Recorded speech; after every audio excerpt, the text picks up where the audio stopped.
नमस्ते, राधे राधे। मैं रूपाली द्विवेदी आज आप सभी के सामने एक होली गीत प्रस्तुत करने जा रही हूँ। इसकी रचना मेरे पिताजी ने ही की है।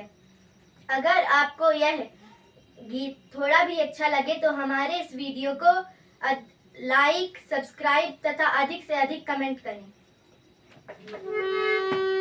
ऐसी होली न देखी उमरिया में,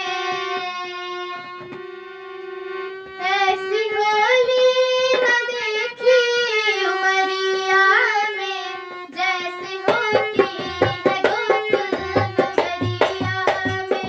ऐसी होली न देखी उमरिया में, जैसे होती है गोकुल नगरिया में।